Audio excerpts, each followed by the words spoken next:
po mga marsi-parsi dahil nagpalukad tayo. So ayan, meron din tayong mga puno na nakukuha sa ating mga nyogay na sinasabi nilang makapuno. So ito ang sinasabi nilang makapuno.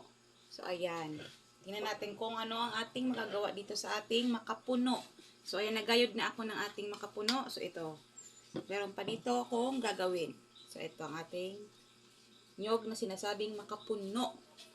So ito, kita ko sa inyo salain natin kasi sayang yung kanyang katas. Kasi meron talaga yung katas. Yun ang pagpalasa natin pa doon. So ayan.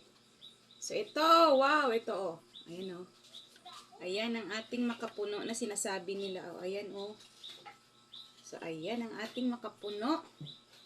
So ayan, huwag natin sasayangin ang kanyang katas. Ayan Talagang grabe yung lagkit ng ano niya Ayan, ito pa isa sa mga palasan ng ating makapuno. So ito ang ating gagawin. Minatamis, pwede siyang ice candy rin. Dessert ba? So kahit pang palaman sa tinapay, pwede itong gawin. Kaya ito, gagawin natin to. Una, gagawin ko muna siyang jam, tsaka ice candy. So, jam muna tayo. Minatamis muna. So ayan So ayan, pag natanggal nyo na po ng hanayad ang ating katas ng makapuno. So, ayan ang ating nyog din siya, pero itong sinasabi nilang makapuno. So, ayan. So, ito.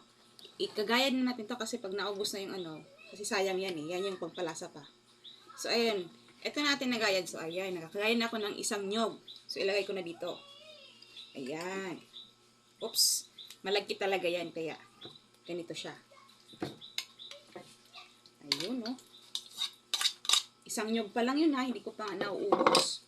So ito na siya Ayan ang ating nagayad ng makapuno. So pwede nating i-mash pa siya para hindi ko kasi siya na ng ating panggayad kasi syempre naman panibago tayo.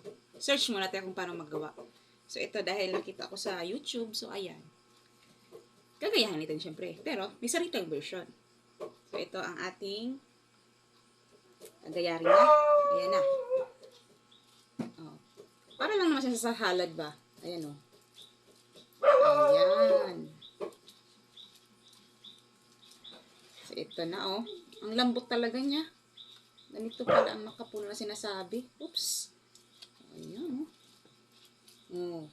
Diba?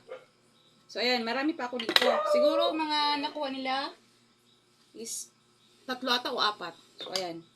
4 nga kasi hindi 3 pala to. Sorry. So, ayan Kita nyo So, ayan.